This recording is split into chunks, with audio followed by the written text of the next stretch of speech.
Stress देना है।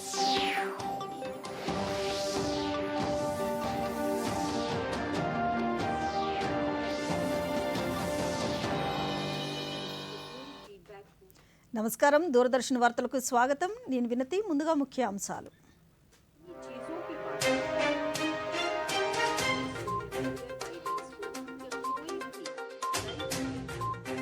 Seychelles అభివృద్ధికి $175 మిలియన్ ప్రత్యేక ఆర్థిక ప్యాకేజీని ప్రకటించిన భారత్ చదువు అభిరుచులను సమానంగా చూడాలని పరీక్షా పే చర్చలో ప్రధాని పిలుపు మిజోరాం అస్సాం మధ్య నూతన ప్యాసింజర్ రైలు సర్వీసును ప్రారంభించిన రైల్వే మంత్రి అశ్విని వైష్ణవ్ నక్సల్స్ ఆయుధాలు వీడి జనజీవన స్రవంతిలో కలవాలని కేంద్ర హోంమంత్రి అమిత్ షా పునరుద్ఘాటన అరకు కాఫీ బ్రాండ్ను మరింత ప్రచారం చేయాలన్న ముఖ్యమంత్రి చంద్రబాబు నాయుడు. వార్తల్లోని వివరాలు. భారతదేశం సీషెల్స్ భాగస్వామ్య అభివృద్ధి దిశగా ఈరోజు న్యూఢిల్లీలోని హైదరాబాద్ హౌస్లో విస్తృత స్థాయి చర్చలు జరిగాయి. ప్రధానమంత్రి నరేంద్ర మోదీ, సీషెల్స్ అధ్యక్షుడు డాక్టర్ పాట్రిక్ హెర్మినీలు ఈ సమావేశంలో పాల్గొన్నారు. ఈ సందర్భంగా పలు ద్వైపాక్షిక అంశాలపై ఇరువురు నాయకులు సమీక్షించారు. అభివృద్ధి భాగస్వామ్యం, సామర్థ్య నిర్మాణం, ఆరోగ్యం, మౌలిక సదుపాయాలు, నీలి ఆర్థిక వ్యవస్థ, పునరుత్పాదక శక్తి, సముద్ర భద్రత, ప్రజా సంబంధాల్లో సహకారంపై ప్రధానంగా చర్చించారు. ఈ సందర్భంగా ప్రధాని నరేంద్ర మోదీ సీషెల్స్ కోసం $175 మిలియన్ ఆర్థిక ప్యాకేజీని ప్రకటించారు. కీలక రంగాల్లో 7 అవగాహన ఒప్పందాలపై భారతదేశం, సీషెల్స్ సంతకం చేశాయి. ఇరు దేశాలు సంబంధించిన విదేశాంగ నేతలు సంబంధిత అంశాలపై అవగాహన ఒప్పందాలు మార్చుకున్నారు.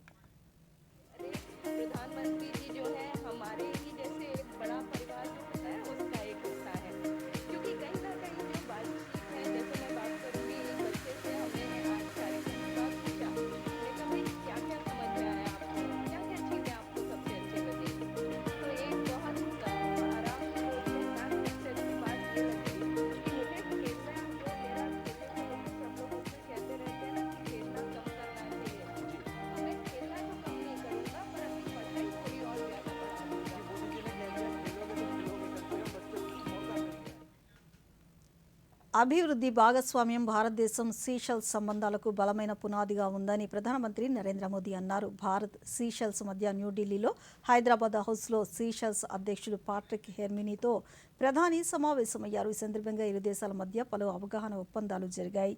ఈ సందర్భంగా ప్రధాని మాట్లాడుతూ సీషెల్స్ అవసరాలు, ప్రాధాన్యత ఆధారంగా భారతదేశ ప్రోత్సాహకాలు ఉంటాయన్నారు. ఈ దిశగా ఈరోజు $175 మిలియన్ ప్రత్యేక ఆర్థిక ప్యాకేజీని ప్రకటించబోతున్నట్లు తెలిపారు.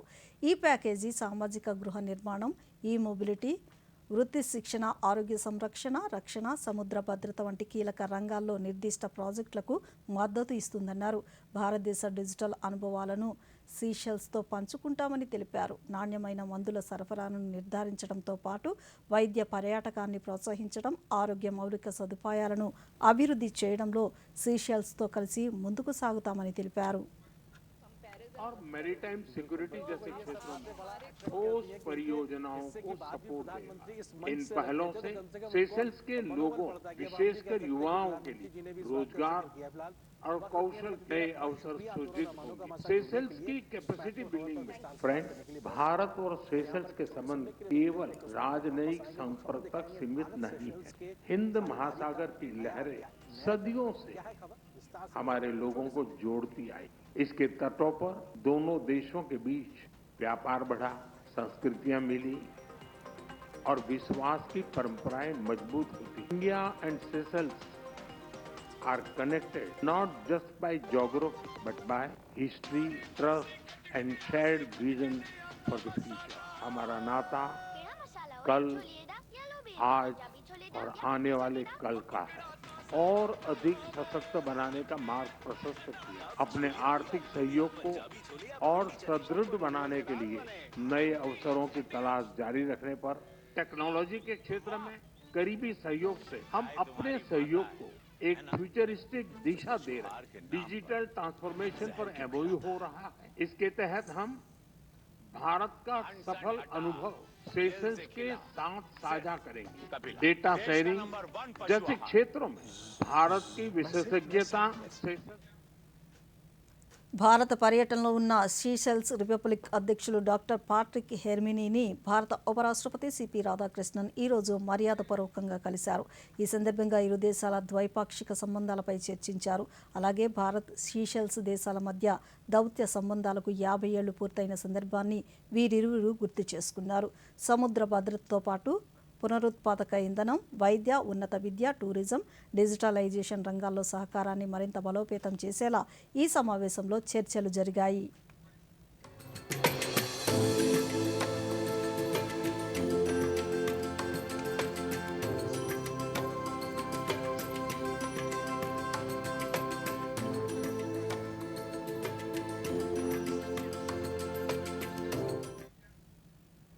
వికసిత్ భారత్ 2047 సాకారంతో యువత భాగస్వామ్యం అత్యంత కీలకమని ప్రధాని నరేంద్ర మోదీ పేర్కొన్నారు. పరీక్షా పే చర్చ 9వ ఎడిషన్లో భాగంగా పలువురు విద్యార్థులతో ప్రధాని ముచ్చటించారు. వ్యక్తిగత క్రమశిక్షణ, సామాజిక బాధ్యత అనేవి వ్యవస్థను ఉన్నతంగా నిలబెట్టడంలో కీలక పాత్ర పోషిస్తాయని తెలిపారు. ఒకప్పుడు చిన్న మత్స్యకార గ్రామంగా ఉన్న సింగపూర్ అక్కడ ప్రజల కృషితో అభివృద్ధి చెందిన తీరును ప్రధాని వివరించారు. मन में भी 2047 विकसित भारत का ड्रीम है। ये मेरे लिए बहुत बड़ी खुशी की बात है ना। आज मुझे अब मजा आएगा। वाह, देखिए ये चीज है ना। अब 2047 में विकसित भारत यानी क्या? आपने कभी सिंगापुर के विषय में सुना होगा। सिंगापुर एक जमाने में एक मछुआरों का छोटा सा गांव था, उसमें से आज इतना बड़ा बन गया। तो ली कुआन यू कहते थे कि भाई अगर हमको डेवलप कंट्री बनना है तो हमें अपनी आदतें डेवलप कंट्री के लोगों की होती वैसी बनानी पड़ेगी। हमें थर्ड वर्ल्ड कंट्री की तरह कहीं पर भी कूड़ा कचरा फेंक दिया, कहीं पर थूक दिया, ये नहीं चल सकता। सिर्फ कहीं जाना है, भाई यहाँ पर रेड लाइट है, मुझे स्कूटर खड़ा कर देना चाहिए। अब छोटी सी चीज है कि भाई हम परिवार में तय करेंगे कि हमारे घर में खाने के बाद कुछ भी जूठा नहीं छोड़ेंगे। बताइए, सब लोग ऐसा करें तो कितना खाना बच जाएगा, कितना बड़ा फायदा। एक नागरिक के नाते मैं अगर इन चीजों का जीवन में ఆహారాన్ని వృధా చేయరాదని, ట్రాఫిక్ నిబంధనలు పాటించాలని ప్రధానమంత్రి నరేంద్ర మోదీ సూచించారు. పరీక్షా పే చర్చలో భాగంగా ఛత్తీస్గఢ్ విద్యార్థులతో ప్రధాని ముచ్చటించారు. రాష్ట్ర సాంస్కృతిక వైభవాన్ని కొనియాడుతూ అక్కడి స్థానిక వంటకాలైన కుర్మి, చెక్లీల విశిష్టతను ప్రధాని గుర్తు చేశారు. చదువు, అభిరుచులను సమానంగా చూడాలని, కళలు, సృజనాత్మక అభిరుచులు చదువుల ఒత్తిడితో వచ్చే అలసట, ఒత్తిడిని తగ్గించడంలో సహాయపడతాయన్నాడు. సాంకేతిక పరిజ్ఞానాన్ని అవసరానికి తగినట్లుగా వినియోగించుకోవాలని ఆయన సూచించారు. देखिए, पहली बात है कि दो अलग चीजें ऐसा आप मानते क्यों हैं? दोनों उपयोगी हैं। जैसे मान लीजिए आपको आर्ट का शौक है? और आपने साइंस का कोई विषय पढ़ा और उसमें कोई लैब की चर्चा है और कुछ केमिकल मिलाने की चर्चा है, तो आप ऐसा कीजिए, कागज लीजिए, लैब बनाए, कागज पे पेंटिंग कर लैब बनाए। फिर जो केमिकल पढ़ने के थे हर बोतल में केमिकल का नाम लिखे। फिर आप पढ़ने में आया था कि भाई इस केमिकल को मिलाने से ऐसा कलर बनता है, तो एक दूसरा चित्र बनाइए, उस पॉट के अंदर वो कलर, तो आपको चित्र का काम भी हो गया और आपको वो लेसन भी याद हो गया। यानी एक साथ दोनों चीजें बहुत अच्छी तरह से आप कर सकते। आपके थकान को उतरने के लिए भी एक प्रकार से आपके पास जो कला है, क्राफ्ट की जो कुछ भी आपके सीखने, నక్సల్స్ ఆయుధాలను విడిచిపెట్టి జనజీవన స్రవంతిలోకి తిరిగి రావాలని కేంద్ర హోం సహకార శాఖ మంత్రి అమిత్ షా కోరారు. అలాంటి వారికి ప్రభుత్వం పూర్తి గౌరవంతో పునరావాసం కల్పిస్తోందని పేర్కొన్నారు. ఛత్తీస్గఢ్ పర్యటనలో భాగంగా కేంద్ర మంత్రి బస్తవ్ డివిజన్ ప్రధాన కార్యాలయం జగదల్పూర్లో గిరిజన సంస్కృతి, కళలు, ఆచారాలకు అద్దం పట్టే బస్తర్ పాండుమ్ ఉత్సవం ముగింపు కార్యక్రమంలో ఆయన ప్రసంగించారు. సాయుధ పోరాటం కొనసాగించే నక్సల్స్ను వదిలిపెట్టబోమని, ఆయుధాలను ఆయుధాలతోనే ఎదుర్కొంటామని కొంటామని హెచ్చరించారు. బస్తర్ పాండుమ్ ఉత్సవం కింద 12 విభాగాల్లో జరిగిన పోటీల్లో మొదటి 3 విజేత జట్లను రాష్ట్రపతి భవన్కు ఆహ్వానిస్తామని, అక్కడ వారి కళను ప్రదర్శిస్తారని కేంద్ర హోంమంత్రి ప్రకటించారు. के संकल्प की मुट्ठी भींचिए और प्रचंड आवाज से बोलिए, छत्तीसगढ़ शासन के लोकप्रिय और सफल मुख्यमंत्री और हल्बी, गोंडी, बत्री, दुर्बी, परजी, दोरली, ये सभी भाषाओं में इस संस्कृति को आपने प्रभु श्री राम के समय से संजो कर रखा है। ये पूरे देश की धाती है, पूरे देश की धाती। और यहाँ के प्रमुख नृत्य सूर्या, कक्सार, रेला, घोटुल, ये सभी नृत्य आने वाले दिनों में राष्ट्रीय फलक पर भी आगे बढ़। जब राष्ट्रपति महोदय यहाँ पर उद्घाटन करने आई, मैंने उनका धन्यवाद करने के लिए फोन किया था और साथ में एक विनती भी कर डाल कि 12 के 12 विधाओं में जो 1, 2 और 3 नंबर पर आए हैं, उसको आप अपने घर पर भोजन पे बुलाइए। उन्होंने मुझे हाँ बोल दिया। तो बस्तर पंडुम के 12 विधाओं के पहले, दूसरे और तीसरे नंबर के प्रतिभागी देश के राष्ट्रपति भवन में अपने कल्चर का प्रदर्शन। ఇప్పుడు చిన్న విరామం తీసుకుందాం.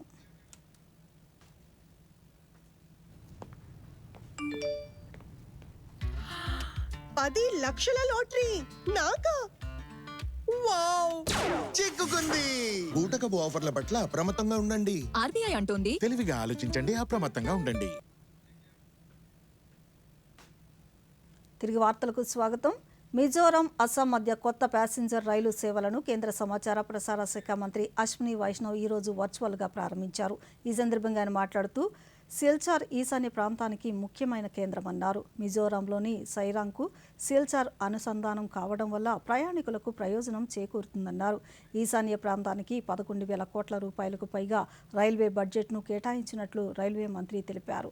ఈ ప్రాంతంలో ప్రస్తుతం 72,000 కోట్ల రూపాయల విలువైన ప్రాజెక్టులు కొనసాగుతున్నాయని వివరించారు. ఈ సందర్భంగా అస్సాంలోని గౌహతి రైల్వే స్టేషన్లో కొత్త ప్రయాణికుల సౌకర్యాలను సైతం ఆయన ప్రారంభించారు.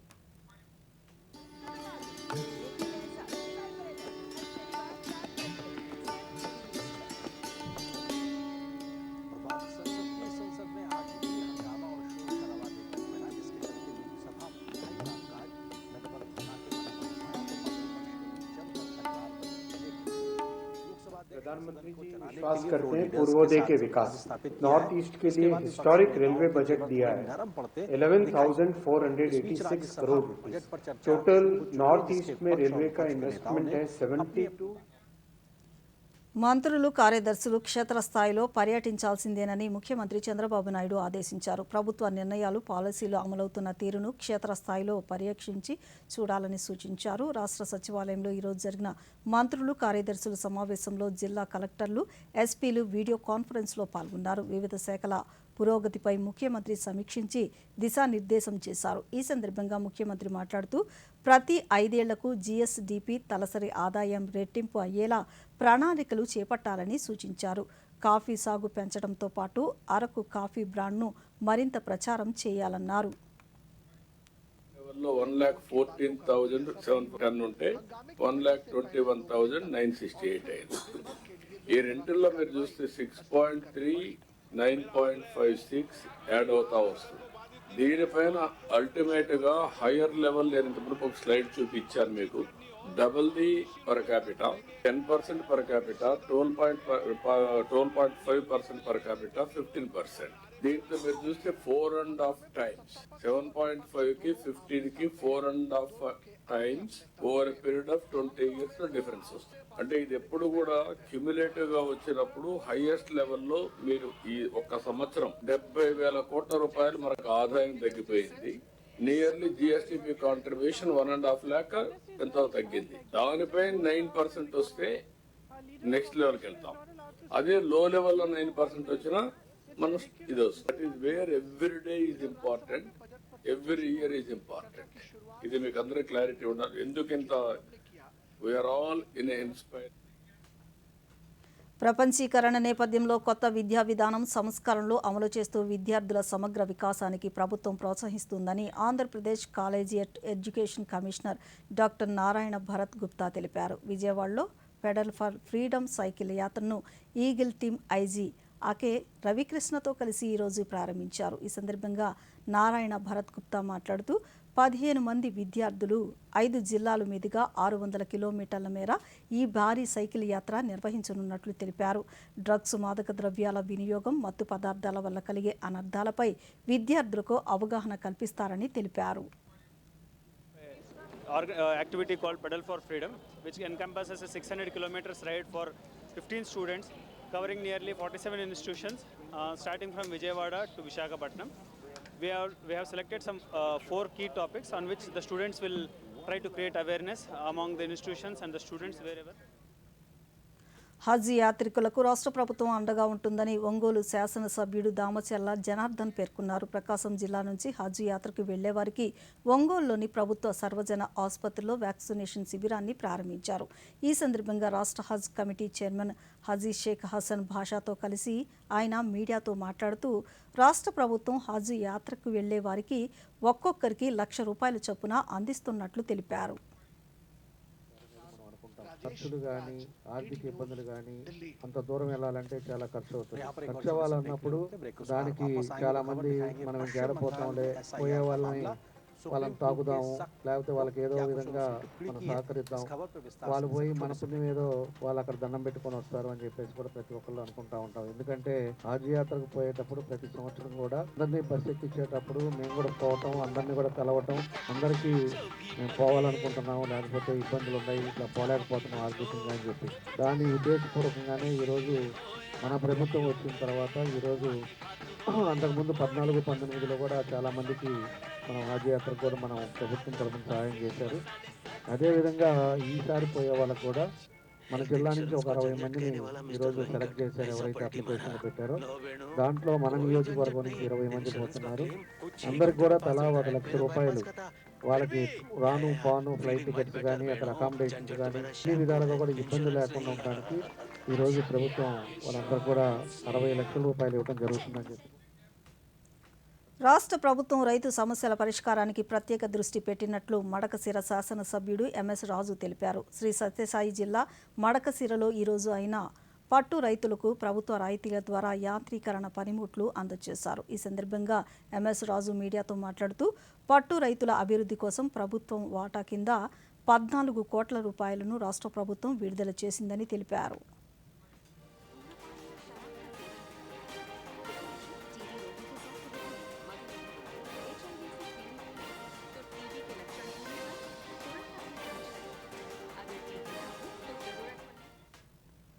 దక్షిణ భారతదేశంలోని క్రైస్తవ క్షేత్రాల్లో రెండో అతిపెద్ద క్షేత్రంగా ప్రసిద్ధి చెందిన విజయవాడ గుణదల మేరీమాత ఉత్సవాలు ఈరోజు ఘనంగా ప్రారంభమయ్యాయి.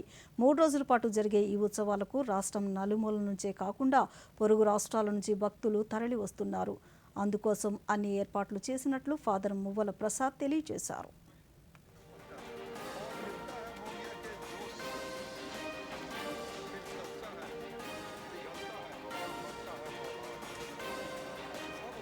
ఈ గుణదల పుణ్యక్షేత్ర గొప్పతనం ఏమిటంటే చర్చి దగ్గర నుంచి మధ్య స్థలానికి వెళ్ళినప్పుడు విశ్వజనని క్రీస్తు జనని అనేటువంటి మరియ తల్లి ఉంది.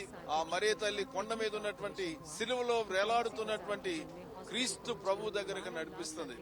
ఏ ధర్మానికి చెందిన వాళ్ళైనా ఇక్కడికి అన్ని ధర్మాలకు చెందిన వాళ్ళు వస్తారు.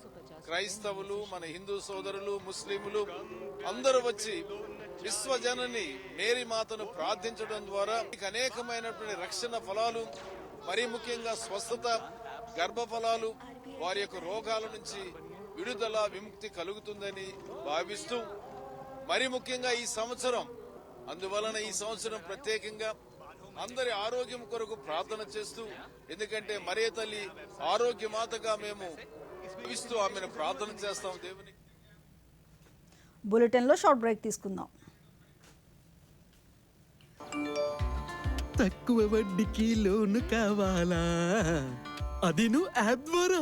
అరే వా, చిక్కుకున్నాడు. తెలియని యాప్ తో జాగ్రత్త. ఆర్బీఐ అంటోంది తెలివిగా ఆలోచించండి, అప్రమత్తంగా ఉండండి. ప్రధానమంత్రి ఆవాస్ యోజన కింద లబ్ధిదారులకు 90 లక్షల మందికి పైగా ఇళ్లు కేటాయించబడ్డాయని కేంద్ర గృహ నిర్మాణ పట్టణ వ్యవహారాల శాఖ మంత్రి మనోహర్ లాల్ ఖట్టర్ అన్నారు. ఈరోజు రాజ్యసభలో ప్రశ్నోత్తరాల సమయంలో అనుబంధ ప్రశ్నలకు సమాధానమిస్తూ ప్రధానమంత్రి ఆవాస్ యోజన కింద లబ్ధిదారులకు 90 లక్షలకు పైగా ఇళ్లను కేటాయించినట్లు తెలిపారు. ఈ పథకం 2015లో ప్రారంభించబడిందని, దేశవ్యాప్తంగా 1,12,00,000 ఇళ్లు మంజూరు చేసినట్లు చెప్పారు. ప్రధానమంత్రి ఆవాస్ యోజన 2.0 ద్వారా పట్టణ వలస కార్మికులు, పారిశ్రామిక కార్మికుల కోసం అద్దెకు గృహ వసతిని ప్రవేశపెట్టినట్లు ఆయన సభకు తెలియజేశారు. आ सकते हैं।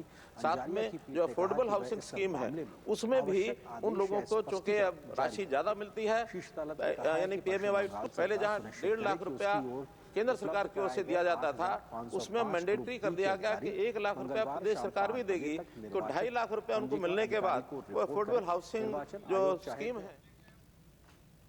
భారత్ షీసెల్స్ మధ్య ప్రత్యేక ఆర్థిక ప్యాకేజీ ప్రకటన జరిగినట్లు భారత విదేశాంగ కార్యదర్శి విక్రమ్ మిశ్రీ తెలిపారు.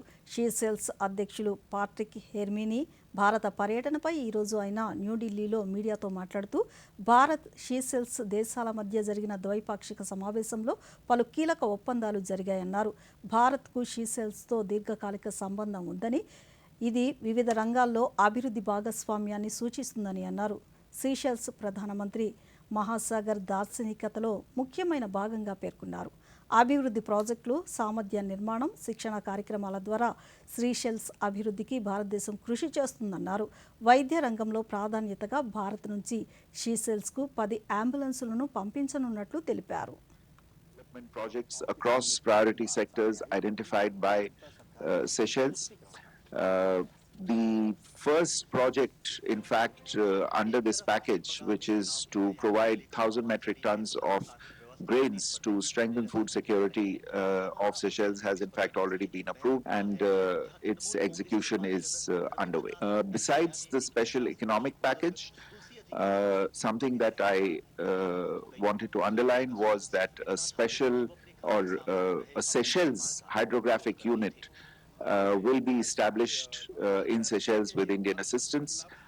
It will impart further momentum to our ongoing hydrographic cooperation, which had been in సరిహద్దు ఉగ్రవాదం సహా భారతదేశానికి కీలకమైన అంశాలపై మద్దతు ఇచ్చినందుకు గ్రీస్ ప్రభుత్వానికి రక్షణ మంత్రి రాజ్నాథ్ సింగ్ ధన్యవాదాలు తెలిపారు.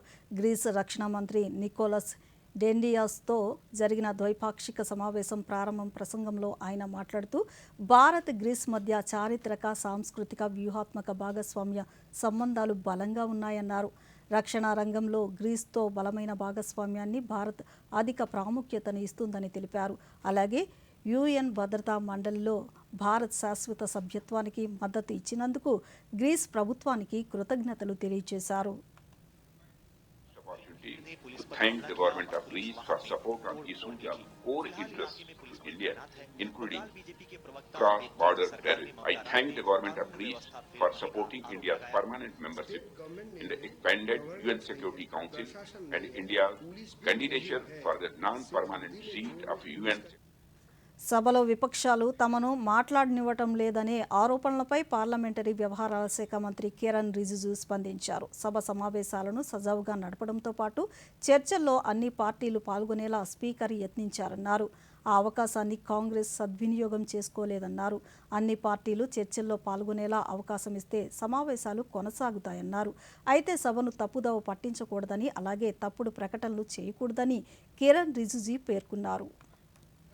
हाउस आराम से चलाना है तो कांग्रेस सिर्फ नहीं बाकी पार्टी के लीडर भी बोल सकते हैं, तो स्पीकर साहब ने भी मंजूर किया, लेकिन बोलने से पहले ये एग्रीमेंट होना चाहिए कि अगर सबको 2-2 मिनट बोलने के लिए मौका मिलेंगे सब पार्टी को, विशेष करके जो बड़े पार्टी हैं, तो फिर सदन आराम से चलाएंगे. आज के बाद हम बजट पे चर्चा करेंगे, ये बात हुई, लेकिन उससे पहले एग्रीमेंट होना होगा कि आप 2 मिनट बोलेंगे फिर आप हंगामा करेंगे, ऐसा तो नहीं होगा. వందే మాతర గేయం స్ఫూర్తిని ప్రజలకు చాటి చెప్పడం అభినందనీయమని చీరాల శాసనసభ్యులు మద్దులూరి మాలకొండయ్య అన్నారు. వందే మాతర గేయం 150 సంవత్సరాలు పూర్తి చేసుకున్న సందర్భంగా జనవరి 28న పశ్చిమ బెంగాల్ నుంచి బయలుదేరిన సైకిల్ ర్యాలీ ఈరోజు బాపట్ల జిల్లా చీరాలకు చేరింది. ఈ సైకిల్ ర్యాలీ 26 రోజుల్లో 600 కిలోమీటర్లను కవర్ చేయనుంది. 130 మంది సైక్లిస్టుల బృందంతో 50% మహిళలు ఉండడం విశేషం. చీరాల్లో ఈ బృందానికి స్థానిక శాసనసభ్యులు మద్దులూరి మాలకొండయ్య ఆహ్వానం పలికారు. ప్రజల్లో దేశభక్తిని నింపేలా సైక్లిస్టులు చేస్తున్న కృషిని ఆయన కొనియాడారు. పట్టణానికి రావడం వస్తున్నారు. ముందుగా వాళ్ళందరికీ స్వాగతం, సుస్వాగతం. ఇది గొప్ప యాత్ర. భారతదేశానికి వన్నె తెచ్చినటువంటి విధంగా ఈ రోజు వందే మాతరం అనేటువంటి నినాదంతో మన యొక్క జాతీయ జెండాను పట్టుకొని ఎంతో కష్ట నష్టాలకు ఓర్చి కోల్కతా నుంచి ఇక్కడ జపాన్ తొలి మహిళా ప్రధానమంత్రిగా సనే తకైచి చరిత్ర సృష్టించారు. దిగువ సభలో నిర్ణయాత్మక మెజారిటీని ఆమె కైవసం చేసుకున్నారు. జపాన్ చరిత్రలో ఒక మహిళా ప్రధానమంత్రి సారథ్యంలో ఇంతటి భారీ మెజారిటీ రావడం ఇదే తొలిసారి. మిత్రపక్షమైన జపాన్ ఇన్నోవేషన్ పార్టీతో కలిసి తకైచి కూటమి మొత్తం 352 స్థానాలను దక్కించుకున్నారు. దీంతో రాజ్యాంగ సవరణలు చేసేందుకు అవసరమైన 3/2 బలం ఆమెకు లభించింది.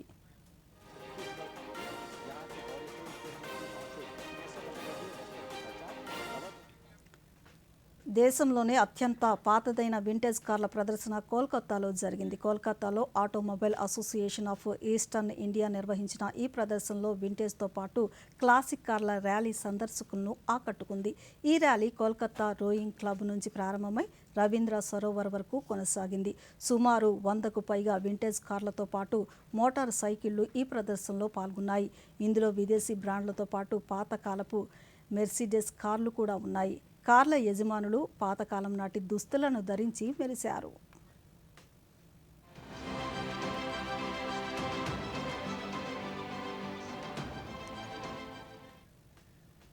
చైనాలోని టియాన్జిన్లో జరిగిన ఆసియా ఇండోర్ అథ్లెటిక్స్ ఛాంపియన్షిప్ 2026లో భారత్ స్వర్ణం సాధించింది. స్టార్ అథ్లెట్ తేజస్విన్ శంకర్ అద్భుత ప్రదర్శనతో మొత్తం 5,993 పాయింట్లు సాధించి స్వర్ణ పతకాన్ని కైవసం చేసుకున్నారు.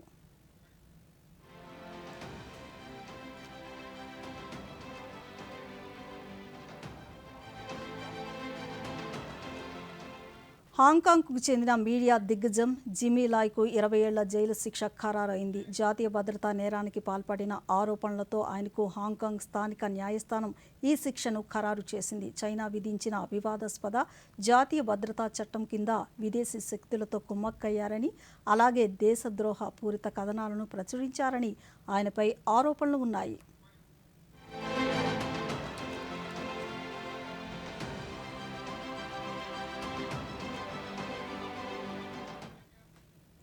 థాయిలాండ్ సాధారణ ఎన్నికల్లో కన్జర్వేషన్ బూమ్ జైథాయ్ పార్టీ అనూహ్య విజయాన్ని సాధించింది. ఈ ఎన్నికల్లో తాత్కాలిక ప్రధానమంత్రి అనుతిన్ చాన్ విరాకుల్ నేతృత్వంలోని ఈ పార్టీ ఎగ్జిట్ పోల్స్ అంచనాలను తలకిందులు చేస్తూ అతిపెద్ద పార్టీగా అవతరించింది. దీంతో గత కొన్నేళ్లుగా థాయిలాండ్లో నెలకొన్న అనిశ్చిత తర్వాత ఈ ఎన్నికల ఫలితాలు రాజకీయ స్థిరత్వంపై ఆశలు రేకెత్తించాయి.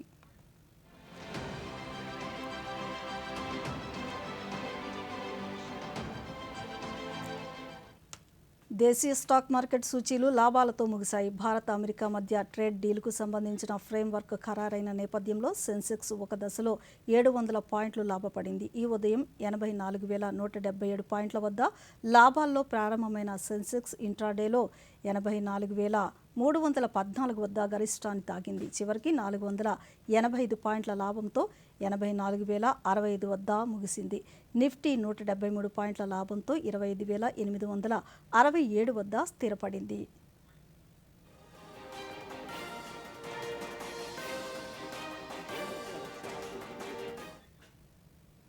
వార్తలు ముగించే ముందు ముఖ్యాంశాలు మరొకసారి.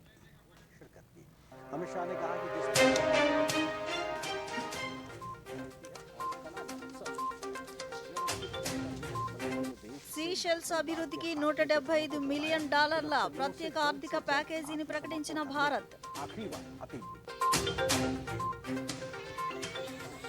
చదువు అభిరుచులను సమానంగా చూడాలని పరీక్షా పే చర్చలో ప్రధాని పిలుపు.